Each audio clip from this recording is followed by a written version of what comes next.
राजा के द्वारा अपने सहायकों की नियुक्ति और उनसे काम लेने का ढंग। पुष्कर कहते हैं, अभिषेक हो जाने पर उत्तम राजा के लिए ये उचित है कि वो मंत्री को साथ लेकर शत्रुओं पर विजय प्राप्त करे। उसे ब्राह्मण या क्षत्रिय को, जो कुलीन और नीति शास्त्र का ज्ञाता हो, अपना सेनापति बनाना चाहिए। द्वारपाल भी नीतिज्ञ होना चाहिए। इसी प्रकार दूत को भी मृदुभाषी, अत्यंत बलवान और सामर्थ्यवान होना उचित है। राजा को पान देने वाला सेवक स्त्री या पुरुष कोई भी हो सकता है। इतना अवश्य कि उसे राजभक्त, क्लेश सहिष्णु और स्वामी का प्रिय होना चाहिए। सांधि विग्रहिक परराष्ट्र सचिव उसे बनाना चाहिए जो संधि, विग्रह, यान, आसन, द्वैधि भाव और समाश्रय, इन 6 गुणों का समय और अवसर के अनुसार उपयोग करने में निपुण हो। राजा की रक्षा करने वाला प्रहरी हमेशा हाथ में तलवार लिए रहे। सारथी सेना आदि के विषय में पूरी जानकारी रखे। रसोइयों के अध्यक्ष को राजा का हितैषी और चतुर होने के साथ ही सदा रसोई घर में उपस्थित रहना चाहिए। राज्यसभा के सदस्य धर्म के ज्ञाता हो। लिखने का काम करने वाला पुरुष कई प्रकार के अक्षरों का ज्ञाता तथा हितैषी हो।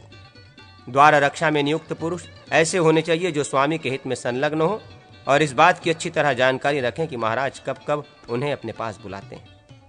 धनाध्यक्ष ऐसे मनुष्य हों जो रत्न आदि की परख कर सके और धन बढ़ाने के साधनों में तत्पर रहें। राजवैद्य को आयुर्वेद का पूर्ण ज्ञान होना चाहिए। इसी प्रकार गजाध्यक्ष को भी गज विद्या से परिचित होना आवश्यक है। हाथी सवार परिश्रम से थकने वाला न हो।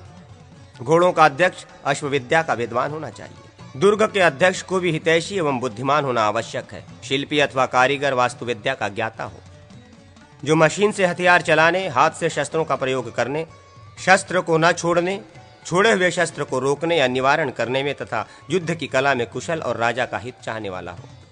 उसे अस्त्राचार्य के पद पर नियुक्त करना चाहिए।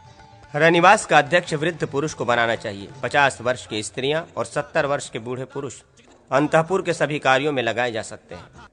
शस्त्रागार में ऐसे पुरुष को रखना चाहिए जो सदा सजग रहकर पहरा देता रहे। भृत्यों के कार्यों को समझकर उनके लिए तदनुकूल जीविका का प्रबंध करना उचित है। राजा को चाहिए कि वो उत्तम, मध्यम और निकृष्ट कार्यों का विचार करके उनमें से ऐसे ही पुरुषों को नियुक्त करे। पृथ्वी पर विजय चाहने वाला भूपाल हितैषी सहायकों का संग्रह करे। धर्म के कार्यों में धर्मात्मा पुरुषों को, युद्ध में शूरवीरों को और धनोपार्जन के कार्यों में अर्थ कुशल व्यक्तियों को लगावें। इस बात का ध्यान रखें कि सभी कार्यों में नियुक्त हुए पुरुष शुद्ध आचार विचार रखने वाले हों। स्त्रियों की देखभाल में नपुंसकों की नियुक्ति करें। कठोर कर्मों में तीखे स्वभाव वाले पुरुषों को लगावें। तात्पर्य ये कि राजा धर्म, अर्थ अथवा काम के साधन में जिस पुरुष को जहां के लिए शुद्ध एवं उपयोगी समझे वहीं उसकी नियुक्ति करे। निकृष्ट श्रेणी के कामों में वैसे ही पुरुषों को लगावें राजा के लिए उचित है, क्योंकि वो तरह तरह के उपायों से मनुष्यों की परीक्षा करके उन्हें यथायोग्य कार्यों में नियोजित करे। मंत्री से सलाह ले। कुछ व्यक्तियों को यथोचित वृत्ति देकर हाथियों के जंगल में तैनात करे तथा उनका पता लगाते रहने के लिए कई उत्साही अध्यक्षों को नियुक्त करे। जिसको जिस काम में निपुण देखे उसको उसी में लगावें और बाप दादों के समय से चले आते हुए भृत्यों को सभी तरह के कार्यों में नियुक्त करें। केवल उत्तराधिकारी के कार्यों में उनकी नियुक्ति नहीं करें, क्योंकि वहां वे सब के सब एक समान हैं। जो लोग दूसरे राजा के आश्रय से हटकर अपने पास शरण लेने की इच्छा से आवें, वे दुष्ट हों या साधु, उन्हें यत्नपूर्वक आश्रय दें। दुष्ट साबित होने पर उनका विश्वास न करें और उनकी जीविका वृत्ति को अपने ही अधीन रखें। जो लोग दूसरे देशों से अपने पास आए हों, उनके विषय में गुप्तचरों द्वारा सभी बातें जानकर उनका यथावत सत्कार करें। शत्रु, अग्नि, विष, सांप और तलवार एक ओर तथा दुष्ट स्वभाव वाले भृत्य दूसरी ओर, इनमें दुष्ट भृत्यों को ही अधिक भयंकर समझना चाहिए। राजा को 4 चक्षु होना उचित है, अर्थात उसे गुप्तचरों द्वारा सभी बातें देखनी, उनकी जानकारी प्राप्त करनी चाहिए। इसलिए वो हमेशा सबकी देखभाल के लिए गुप्तचर तैनात किए रहे। गुप्तचर ऐसे हों जिन्हें दूसरे लोग पहचानते न हो, जिनका स्वभाव शांत एवं कोमल हो तथा जो परस्पर एक दूसरे से भी अपरिचित हो। उनमें कोई वैश्य के रूप में हो, कोई मंत्र तंत्र में कुशल, कोई ज्योतिषी, कोई वैद्य, कोई सन्यास वेशधारी और कोई बलाबल का विचार करने वाले व्यक्ति के रूप में हो। राजा को चाहिए कि किसी एक गुप्तचर की बात पर विश्वास न करे। जब बहुतों के मुख से एक ही तरह की बात सुने तभी उसे विश्वसनीय समझे।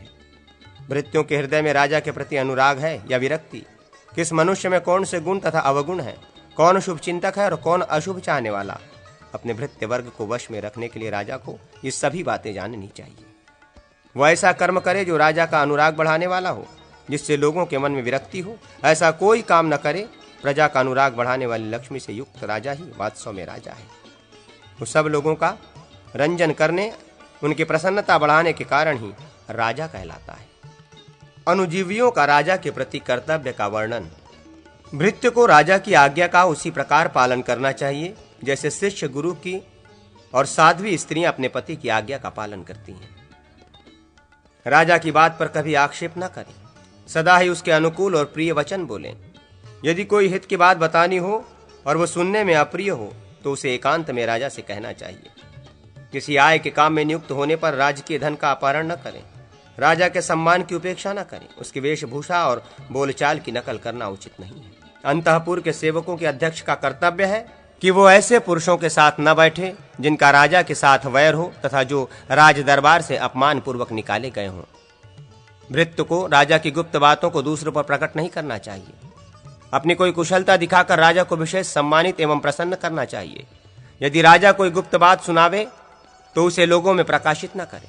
यदि वे दूसरे को किसी काम के लिए आज्ञा दे रहे हों तो स्वयं ही उठकर कहे, महाराज मुझे आदेश दिया जाए, कौन सा काम करना है मैं उसे करूंगा।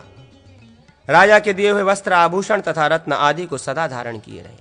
बिना आज्ञा के दरवाजे पर अथवा और किसी अयोग्य स्थान पर जहां राजा की दृष्टि पड़ती हो न बैठे। भाई लेना, थूकना, खांसना, क्रोध करना, खाट पर बैठना, बाहें टेढ़ी करना, अधोवायु छोड़ना तथा डकार लेना आदि कार्य राजा के निकट रहने पर न करें। उनके सामने अपना गुण प्रकट करने के लिए दूसरों को ही युक्ति पूर्वक नियुक्त करें। शठता, लोलुपता, चुगली, नास्तिकता, नीचता तथा चपलता, इन दोषों का राज सेवकों को सदा त्याग करना चाहिए। पहले स्वयं प्रयत्न करके अपने में वेद विद्या एवं शिल्प कला की योग्यता का संपादन करें। उसके बाद अपना धन बढ़ाने की चेष्टा करने वाले पुरुष को अभ्युदय के लिए राजा की सेवा में प्रवृत्त होना चाहिए। उनके प्रिय पुत्र एवं मंत्रियों को सदा नमस्कार करना उचित है। केवल मंत्रियों के साथ रहने से राजा का अपने ऊपर विश्वास नहीं होता, अतः उनके हार्दिक अभिप्राय के अनुकूल सदा प्रिय कार्य करें। राजा के स्वभाव को समझने वाले पुरुष के लिए उचित है कि वो विरक्त राजा को त्याग दे और अनुरक्त राजा से ही आजीविका प्राप्त करने की चेष्टा करें। बिना पूछे राजा के सामने कोई बात न कहे, किंतु आपत्ति के समय ऐसा करने में कोई हर्ज नहीं है। राजा प्रसन्न हो तो वो सेवक के विनय युक्त वचन को मानता है, उसकी प्रार्थना को स्वीकार करता है। प्रेमी सेवक को किसी रहस्य स्थान, अंतःपुर आदि में देख ले तो भी उस पर शंका संदेह नहीं करता है। वो दरबार में आए तो राजा उसकी कुशल पूछता है, उसे बैठने के लिए आसन देता है। उसकी चर्चा सुनकर वो प्रसन्न होता है। वो कोई अप्रिय बात भी कह दे तो वो बुरा नहीं मानता, उल्टे प्रसन्न होता है। उसकी दी हुई छोटी मोटी वस्तु भी राजा बड़े आदर से ले लेता है और बातचीत में उसे याद रखता है। उक्त लक्षणों से राजा अनुरक्त है या विरक्त, ये जानकर अनुरक्त राजा की सेवा करे। इसके विपरीत जो विरक्त है उसका साथ छोड़ दे। राजा के दुर्ग, कर्तव्य तथा साध्वी स्त्री के धर्म का वर्णन। पुष्कर कहते हैं, अब मैं दुर्ग बनाने के विषय में कहूंगा। राजा को दुर्ग देश, दुर्गम प्रदेश अथवा सुदृढ़ एवं विशाल किले में निवास करना चाहिए। साथ ही रहने वाले मनुष्यों में वैश्यों और शूद्रों की संख्या अधिक होनी चाहिए। दुर्ग ऐसे स्थान में रहे जहां शत्रुओं का जोर न चल सके। दुर्ग में थोड़े से ब्राह्मणों का भी रहना आवश्यक है। राजा के रहने के लिए वही देश श्रेष्ठ माना गया है जहां बहुत से काम करने वाले लोग, किसान, मजदूर रहते हों, जहां पानी के लिए वर्षा की राह नहीं देखनी पड़ती हो, नदी, तालाब आदि से ही पर्याप्त जल प्राप्त होता रहता हो, जहां शत्रु पीड़ा न दे सके, जो फल फूल और धन धान्य से संपन्न हो, जहां शत्रु सेना की गति न हो सके और सर्प तथा लुटेरों का भी भय न हो। बलवान राजा को निम्नांकित 6 प्रकार के दुर्गों में से किसी एक का आश्रय लेकर निवास करना चाहिए। भृगुनंदन, धन्वदुर्ग, महिदुर्ग, नरदुर्ग, वृक्ष दुर्ग, जल दुर्ग और पर्वत दुर्ग, ये ही 6 प्रकार के दुर्ग हैं। इनमें पर्वत दुर्ग सबसे उत्तम है। वह शत्रुओं के लिए अमेध और रिपुवर्ग का भेदन करने वाला है। दुर्ग ही राजा का पुरिया नगर है। वहां हाट बाजार तथा देव मंदिर आदि का होना आवश्यक है, जिसके चारों ओर यंत्र लगे हों, जो अस्त्र शस्त्रों से भरा हो, जहां जल का सुपास हो तथा जिसके सब ओर पानी से भरी खाइयां हो, वो दुर्ग उत्तम माना गया है। अब मैं राजा की रक्षा के विषय में कुछ निवेदन करूंगा। राजा पृथ्वी का पालन करने वाला है, अतः विष आदि से उसकी रक्षा करनी चाहिए। शीर्ष वृक्ष की जड़, छाल, पत्ता, फूल और फल, इन 5 अंगों को गोमूत्र में पीसकर सेवन करने से विष का निवारण होता है। शतावरी, गुंडोची और चौराई विष का नाश करने वाली है। कुशातक्की, कड़वी तरोई, कलहारी, करियारी, ब्राह्मी, चित्रपटोलिका, कड़वी पपूरी, मंडुकपर्णी, ब्राह्मी का एक भेद, वाराही कंद, आंवला, आनंदक, भांग और सोमराजी, बकुची, ये दवाएं विष दूर करने वाली हैं। विष नाशक माणिक्य और मोती आदि रत्न भी विष का निवारण करने वाले हैं। राजा को वास्तु के लक्षणों से युक्त दुर्ग में रहकर देवताओं का पूजन, प्रजा का पालन, दुष्टों का दमन तथा दान करना चाहिए। देवता के धन आदि का अपहरण करने से राजा को एक कल्प तक नरक में रहना पड़ता है।